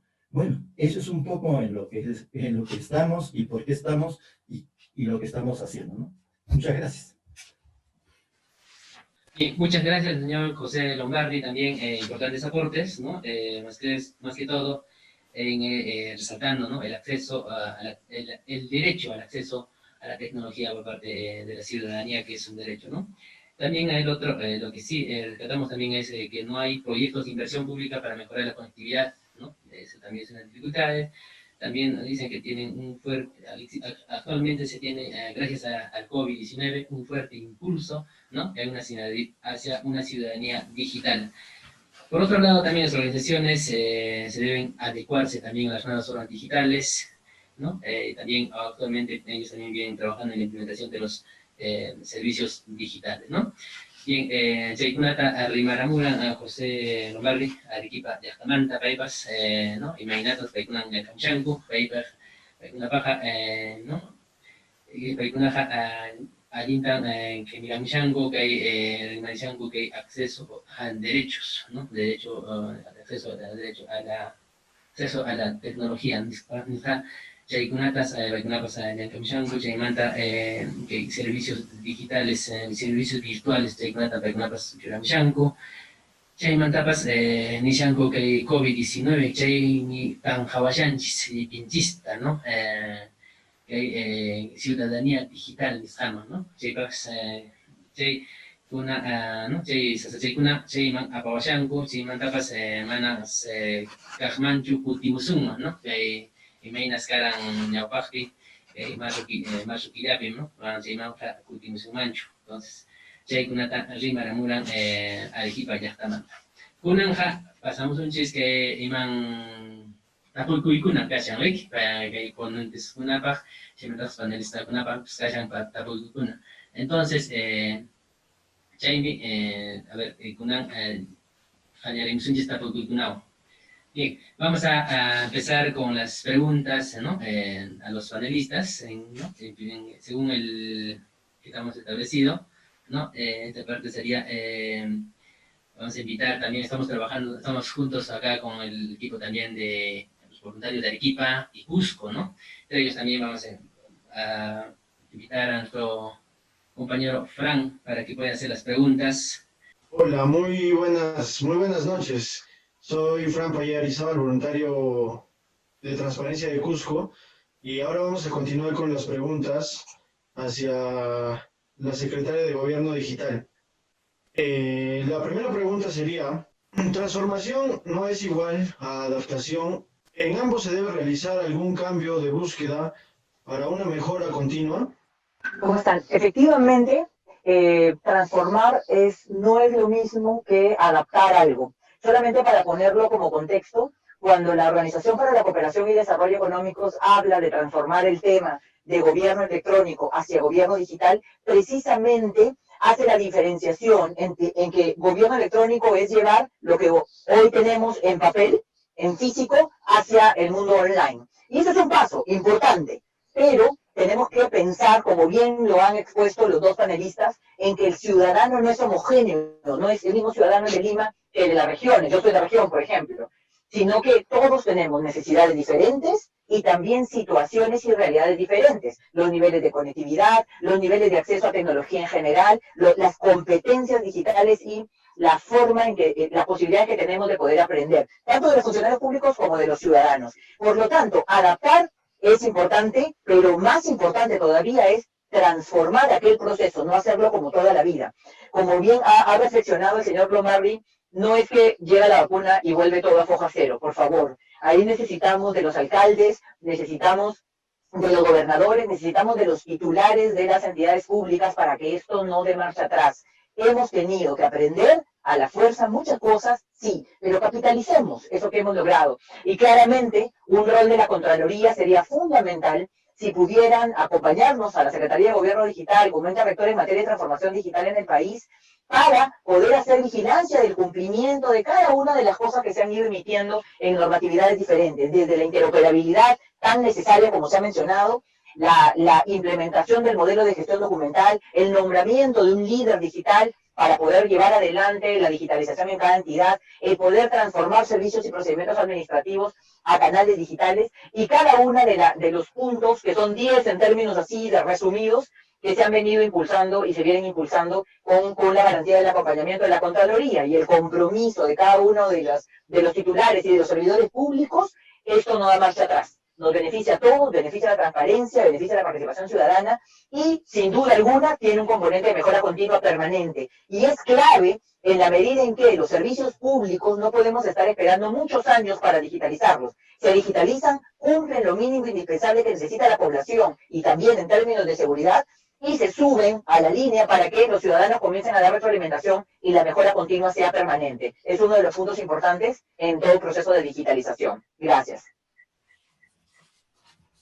Bien. Berta, por favor, con tus preguntas. Bien, muchas gracias. Bien, muchas gracias, secretaria de Gobierno Digital. Ahora va a pasar mi compañera para seguir con las preguntas.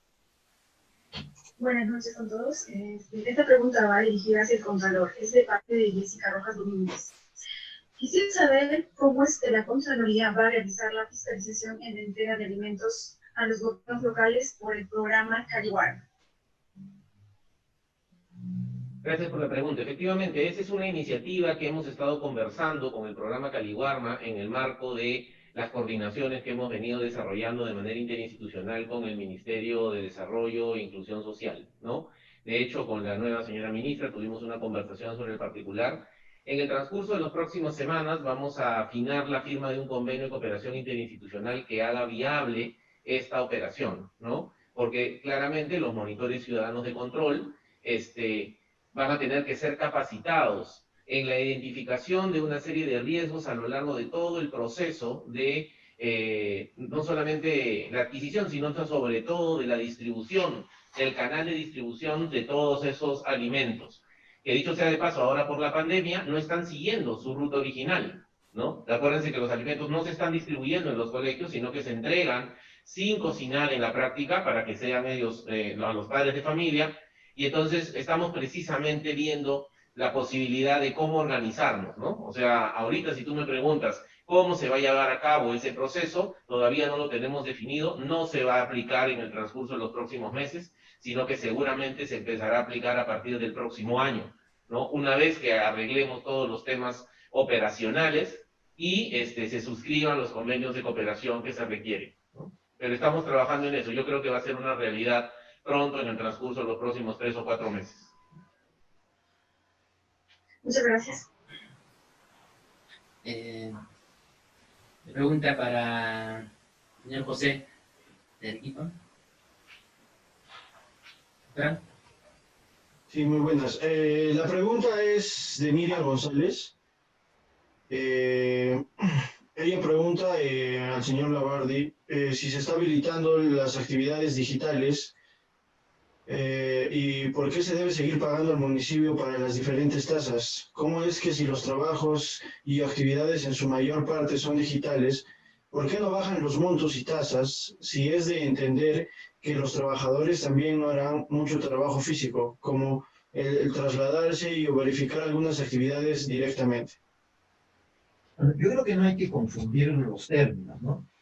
Una digitalización de los servicios no necesariamente en el inmediato plazo, y quiero contestar a Miriam, lleva a una baja de los costos, ¿no? Tenemos que entender de que dar un salto en la digitalización implica también una inversión en infraestructura, implica también una inversión en capacitación del personal, implica también una capacitación al propio administrado de información y de efectivamente de educación.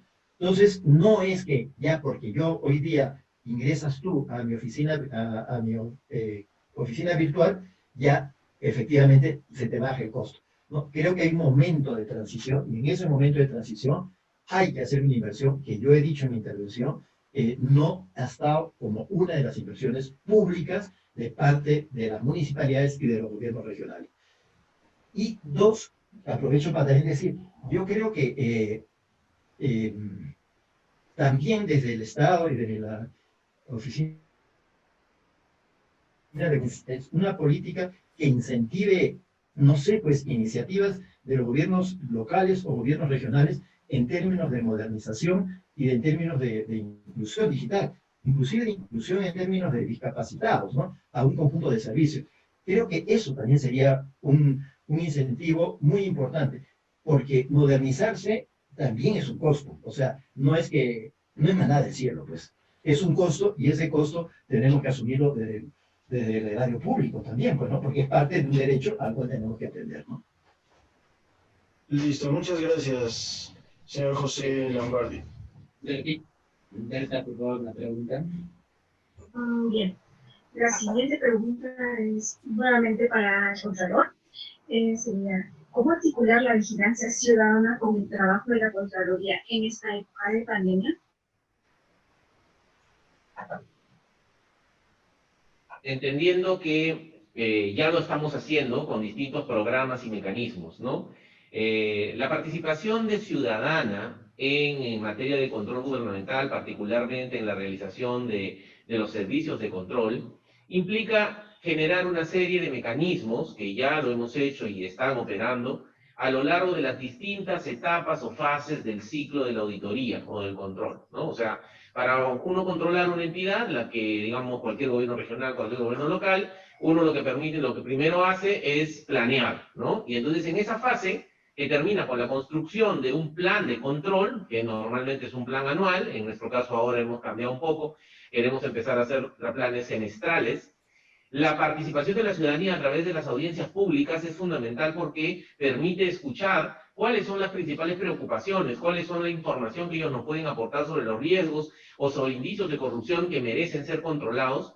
En ese sentido, esa es una práctica, como a través de las audiencias públicas, que las estamos haciendo vía Zoom, con una gran acogida, un mecanismo absolutamente concreto de participación de la ciudadanía en el tema del ciclo de auditoría de la fase de planeamiento. Pero además de eso, en la ejecución también nos están ayudando. Para eso los monitores ciudadanos de control han sido capacitados, acreditados en la ejecución de los servicios de control. O sea, nos ayudan. En muchos casos van con nuestros auditores al campo. Ahora, durante la pandemia, eso no ha podido ser posible, evidentemente, pero, por ejemplo, hay abundante información y se la vamos a alcanzar si es que les interesa, respecto de cómo han trabajado los casi 3.000 monitores ciudadanos de control el año pasado, yendo a las pequeñas obras, ahí donde muchas veces no podemos llegar por un problema de costo-efectividad. Como ustedes se podrán imaginar, nadie mejor que el ciudadano de a pie, que está capacitado, y en eso lo hemos logrado hacer con la Contraloría, para poderse preocupar de que la pequeña obra al costado o en su comunidad, al costado de su vivienda, digamos, cerca a su casa, que va a beneficiar a él, a su familia, a su comunidad, se haga de la mejor forma. Ese interés es un interés supremo por parte del ciudadano. Lo que pasa es que muchas veces no puede controlar, y no puede controlar la ejecución de una obra porque no sabe lo suficiente y porque no tiene acceso ni a la información ni a la propia obra. Ese es un dato muy importante que todos debemos tener presente. O sea, un ciudadano quiere entrar a una obra que se está haciendo por parte de su municipio para beneficiar a él y a su familia y legalmente no puede.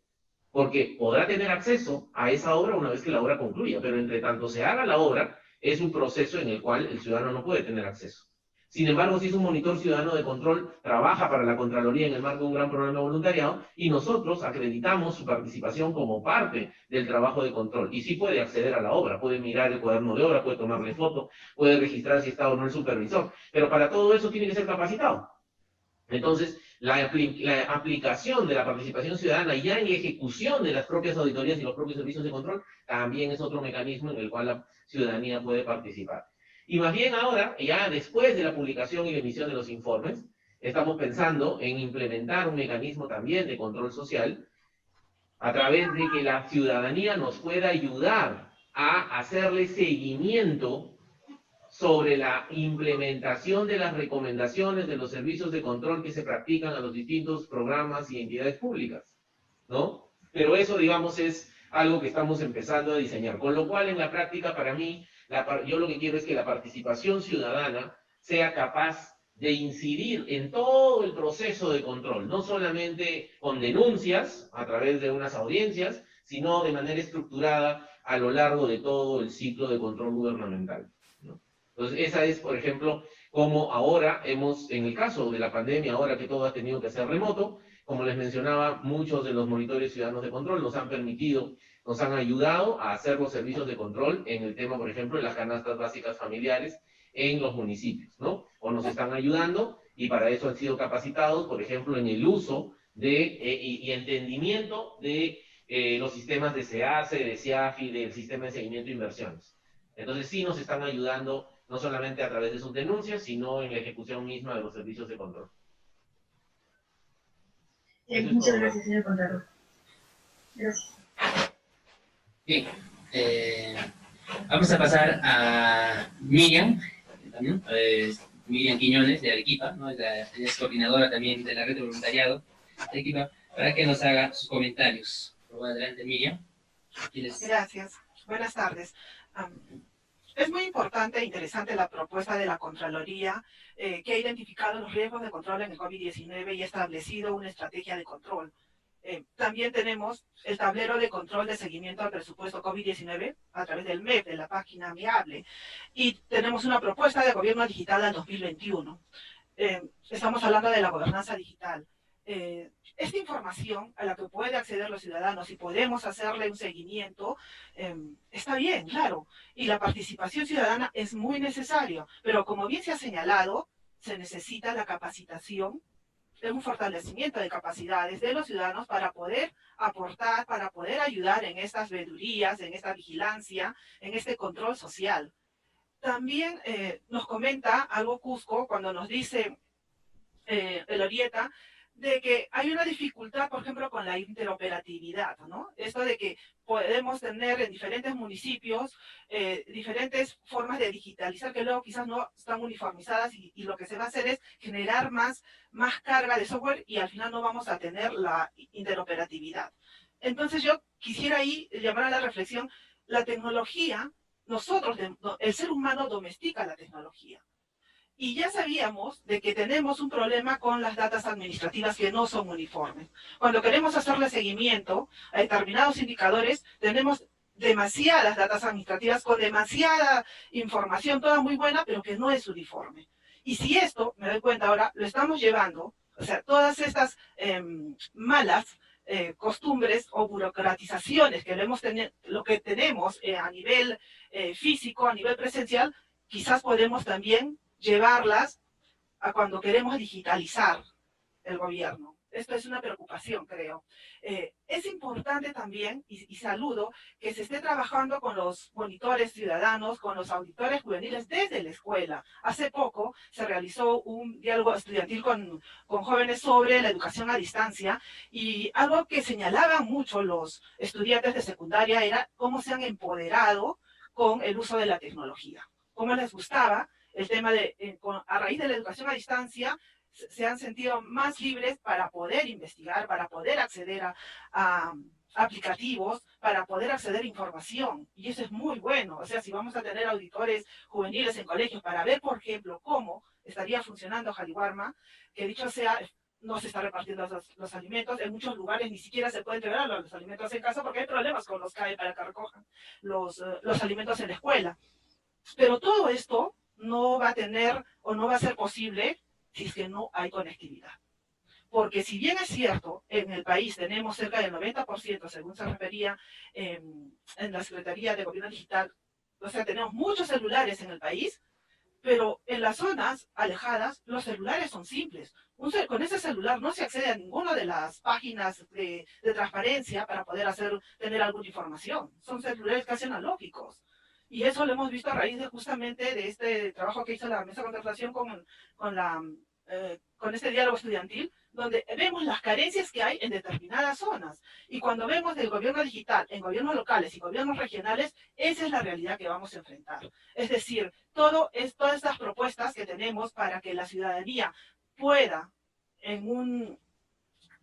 apoyar el tema de la vigilancia social, en un control horizontal, está bien y es necesario la participación ciudadana. Tenemos que cambiar nuestra forma de participar, es cierto.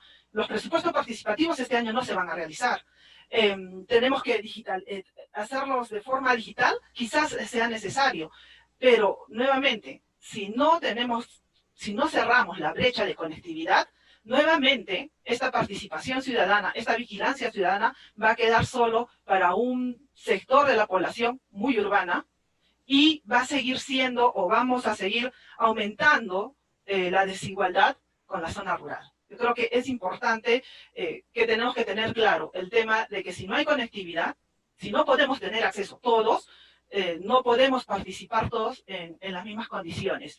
Y ahí creo que también es importante, por ejemplo, el voluntariado que tiene transparencia en el fortalecimiento de capacidades de los voluntarios para hacer seguimiento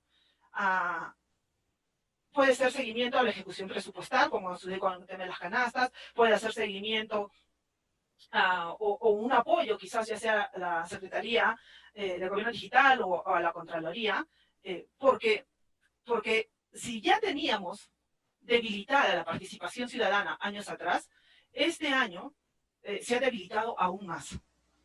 Entonces, es necesario, creo, que tenemos que vencer esas piedras, esos desafíos, para poder promover una participación ciudadana en tiempos de pandemia, que supone una participación ciudadana digital, virtual, porque es posible, pero para ello necesitamos el tema de la conectividad y necesitamos fortalecer las capacidades para poder hacer un seguimiento debido, porque el uso de las herramientas digitales es nuevo para nosotros, pero necesitamos y vamos a tener que utilizarlas, porque como bien señaló José, no vamos a regresar hasta antes del 15 de marzo. O sea, lo que nos está sucediendo, lo que nos está de alguna manera obligando a tener que digitalizar o a tener que promover nuestro gobierno digital, pero a tener que promover también la participación ciudadana, yo creo que es un reto que lo tenemos que tomar con mucha valentía, con mucha creatividad, porque los recursos no sobran en el país. Y cuando los recursos no sobran, tenemos que maximizar la creatividad humana. Y en ese sentido, creo que es factible que diversas instituciones de sociedad civil, como ahora lo está haciendo Transparencia, es que nos sumamos a ese esfuerzo, a esa lucha de que la participación ciudadana que se ve debilitada y que ahora tenemos muchas piedras en el camino, tenemos que vencer, porque una dificultad la podemos convertir en una propuesta de salir adelante, en una propuesta de fortalecer nuestra participación ciudadana. Solo eso. Gracias. Muchas gracias, Miriam, por tus comentarios, también tus aportes ahora en este webinar, ¿no? Que estamos saliendo por la plataforma Zoom y Facebook también. Y también agradecer bastante también a nuestros ponentes por su tiempo y ese aporte también que nos han hecho el día de hoy. Por razón de ese tiempo, algunas preguntas van a quedar por ahí todavía, no podemos extender un poco más. Entonces, solamente agradecer a todos ustedes. Importantes aportes que el día de hoy nos han hecho, ¿no? Es, por ejemplo, nuestra labor de llegar, que tiene la ciudadanía un poco conectividad, ¿no es cierto? También el derecho de los ciudadanos a los servicios digitales, también ciudadanos que necesitan fortalecer su ciudadanía digital para participar en procesos públicos, en las decisiones de nuestro país, ¿no? Y el otro que sí bastante se rescatan, ¿no? También siempre es mejor prevenir que lamentar, ¿no? Ante cualquiera de las circunstancias de que ya no... una vez que se ha cometido el error o se ha cometido o no se ha hecho mal uso de algún presupuesto, después es difícil, como dicen, ya volver a resarcir eso, ¿no? Se ha hecho el daño, pero tampoco ya no puede volver mismo. Bueno, eso es importante prevenir.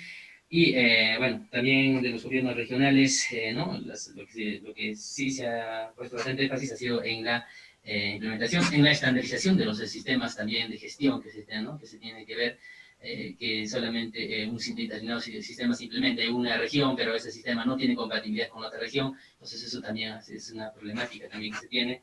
Y por otro lado también, ¿no? Ahora en esta última, gracias al COVID-19 también se ha visto que hemos tenido que muchas municipalidades han tratado de buscar la forma de cómo también tratar de llevar conectividad a sus distritos, a sus comunidades, para poder darle solución también a muchos estudiantes, ¿no? Entonces, esas debilidades se ha visto, pero también en la cual es un reto también para nuestras autoridades, ¿no? Para todos que estamos acá presentes también escuchando, para poder reflexionar y ver también la forma de qué podemos hacer como ciudadanos también, tanto también como autoridades, ¿no? Para poder empoderar y mejorar y empezar, como dicen, a caminar adelante, ¿no? ¿No? Para poder... Muchas gracias a todos ustedes. Hasta una nueva oportunidad.